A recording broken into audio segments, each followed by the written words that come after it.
Hi, my friends. Today I want to present you a new story. Enjoy watching it. Christmas morning had always been a pageant in our house, everything arranged to look warm enough for a holiday card, but cold enough to remind me where I stood. The cinnamon rolls my mother Margaret insisted on baking were already blackened at the edges. The fireplace roared at full blast, even though the thermostat read 72. My sister Cecilia waltzed in last, draped in a new white coat, her hair brushed glossy enough to reflect the tree lights. I watched her kiss our father Douglas on the cheek, watched him beam like he was seeing her for the first time in months. He didn't even glance at me. I forced my smile into place, my fingers tracing the crack in the old reindeer ornament I'd hung on the tree myself when I was 6. Margaret stood up, the queen of our tiny kingdom, in her crimson robe, tied perfectly at her waist. She held out a gold box with a white satin ribbon, small, elegant, heavy with meaning I knew wasn't for me. "Open it, darling," she said, her eyes soft and shining on Cecilia like stage lights. Cecilia gasped before she even touched the ribbon. She always did that. Made her reactions look like a scene from a film. She peeled the paper back inch by inch, milking every heartbeat. Inside, nestled in velvet, was a silver house key. I swear the Christmas lights flickered brighter just to catch the shine. "A house," Douglas announced, his voice catching in his throat like he was announcing a miracle. "We bought her a house." "Oh my God," Cecilia squealed, jumping up to hug them both. "You did this for me?" "Oh, Mom, Dad, this is..." She didn't finish. She didn't need to. The performance was done. Margaret turned to me then, as if she remembered I existed, and pressed a thin envelope into my lap. "You'll understand someday, Lisa." Her voice was sweet but so final I almost laughed. I opened it. A job listing, admin assistant, hourly, no benefits. A position someone else's daughter would have been embarrassed to mention. "So proud of you, Cecilia," Douglas murmured, running his hand through her hair. He didn't look at me once. I sat still, the envelope burning my palms, the sound of Cecilia's giggles ringing like tiny bells. A key, a house, a crown for the girl who'd never been asked to carry anything alone. And me, a reminder that I'd always be the one who had to find my own way home. But this time, I felt the first spark of something they'd never expect from me. I was done being grateful for scraps. That night, I lay awake in my old childhood bedroom, now the guest room, wrapped in the same flannel sheets that once held my 4th grade tears. Down the hall, I could hear Cecilia giggling on a video call, her voice syrupy, joyful. Mine had cracked hours ago. The job listing lay on the nightstand, half crumpled from my grip earlier. A neat, sharp reminder. They thought this was the height of my potential. But it wasn't just the envelope. It was everything. I remember my 9th birthday. I woke up early, dressed myself in the glitter shirt I'd saved for months. I walked downstairs hoping for balloons, maybe even a cake. But Margaret was brushing Cecilia's hair in the dining room. "The kitchen needs to smell nice," she said. So I baked my own cupcakes, too oily, too dense. She didn't even try one. "Cecilia doesn't like chocolate," Margaret had said, as if that explained everything. I won the state science fair in 10th grade. A hydroelectric dam, wired and functional, powered by water pressure. Douglas arrived late, clapped once, and left before the award ceremony. "Golf with Renner. Couldn't cancel," he muttered. But when Cecilia booked a 30-second shampoo commercial, champagne, a catered dinner, framed printouts of her paused mid-hair flip like she cured cancer. I swallowed it all, every forgotten moment, every time they turned their backs while expecting me to carry the weight. But the one that still clung to my bones, senior year. Academic awards night. I stood in front of a packed auditorium, my name echoing from the podium, clutching the top scholarship in the state. I scanned the front row, and there she was. Margaret. Not clapping, just scrolling. When I stepped down, still holding the certificate like it might melt, she looked up and said, loud enough for parents around us to hear, "Well, at least you're good at something." That sentence became a scar. I whispered it to myself now, in the dark. Good at something. The lights on the tree still blinked softly through the hall. The house looked like love, but it never felt like it. Cecilia got praise for showing up. I earned everything and got silence. But something in me was shifting now. No more empty hands. No more nodding and smiling through their hollow pride. I didn't want a thank you. I wanted the truth. And if they wouldn't give it to me, I'd dig until I found it myself. I hadn't planned to come back, but guilt has claws. 2 weeks after Christmas, Margaret called twice in one day, her voice drenched in that sticky sweetness she used when she wanted something. Your father's back is out again. Cecilia's busy. We really need you, Lisa. Need. As if that word ever ran both ways in this house. So I drove the 4 hours home, gripping the steering wheel so tight my knuckles ached. I told myself it was just one weekend, one last favor. By Saturday, I'd lugged boxes into the attic, scrubbed baseboards, fixed the loose hinge on the porch door. Cecilia never lifted a finger, of course. Shed had plans, Margaret sighed, making it sound like her absence was my fault. After dinner, I couldn't sleep.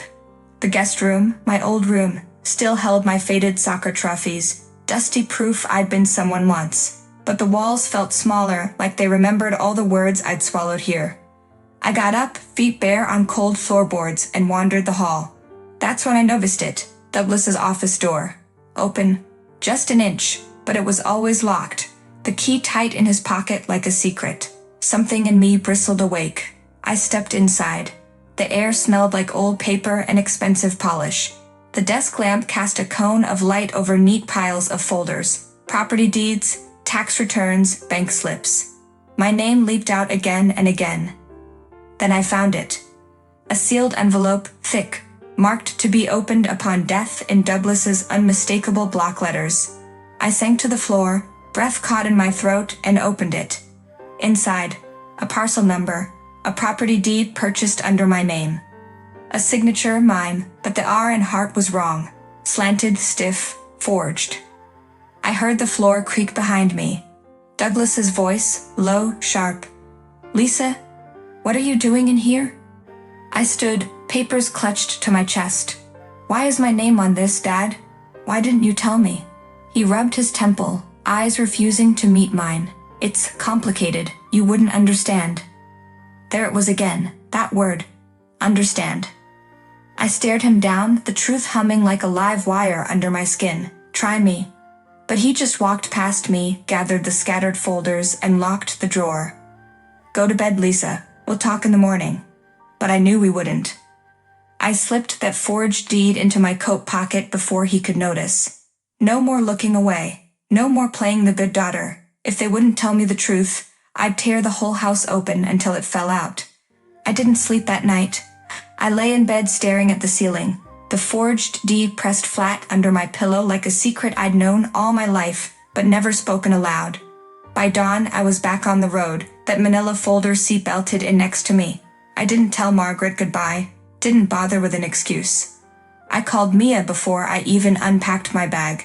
She was the only person I trusted with this. A friend since college, now a lawyer who specialized in estate messes like mine. I told her everything in a single breathless rush. The forged signature, the hidden property, my name twisted into someone else's investment. Lisa, this is fraud, she said, voice calm but edged like a blade. Can you prove it? I asked. Mia's laugh was dry. Can I? Watch me. The weeks that followed were a blur of phone calls, file boxes, and old statements with numbers that didn't add up. The lake house emerged from the paper trail like a ghost.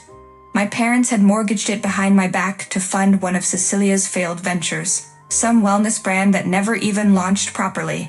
One rainy afternoon, sitting across Mia's desk, I traced my finger over the lake house deed. I remembered summers there when I was little, splashing in the freezing water, my mother's voice calling me in for dinner while Cecilia sat on the dock, refusing to get wet. They would have lost it without me, and they'd never planned to tell me. I want it, I whispered. Mia looked up.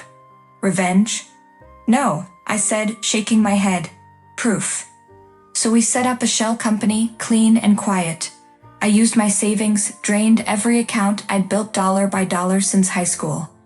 I signed the paperwork with hands that didn't tremble. The sale closed before they even knew it was listed. A bank auction, their mortgage payments had lapsed for months. When Mia handed me the final deed, I just sat there staring at my name, real this time solid. For once, I hadn't asked permission. I hadn't waited to be chosen. This wasn't about a house. It was about every lie they'd told and every truth I was finally ready to hold in my own hands. Christmas came around again, same flickering tree, same cinnamon rolls burning in the oven. Cecilia twirled her new diamond bracelet like the room was built to worship her. I sat in my usual corner, a plain white box on my lap. No glitter, no ribbon, just the truth sealed inside. Margaret spotted it as she poured her coffee. "Lisa, did you bring something? You didn't have to, you know." Her smile was syrupy, brittle at the edges. I stood and placed the box in Douglas's hands. "Open it." He lifted the lid, eyes crinkling like he expected a tie or socks. Instead, his fingers brushed the thick envelope stamped with my lawyer's seal. He read the first page, the deed to the lake house, my name blazing across the top.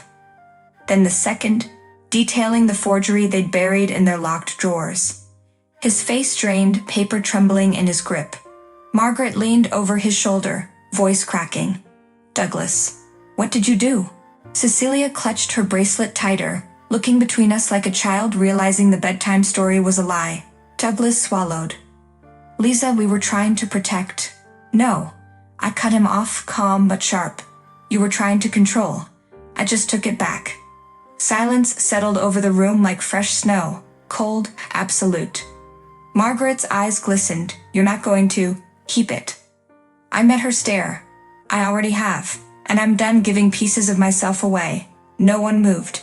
No apology came. That was fine. Some stories don't end with sorry. I stepped into the cold December air, the lake house keys warm in my pocket. Behind me, the house flickered with fairy lights, still pretending to be something it never was. This time, I didn't look back. Friends, what do you think of this story? Write your opinion in the comments. Would you like more stories? Don't forget to subscribe and hit the bell button so you don't miss any videos. See you tomorrow.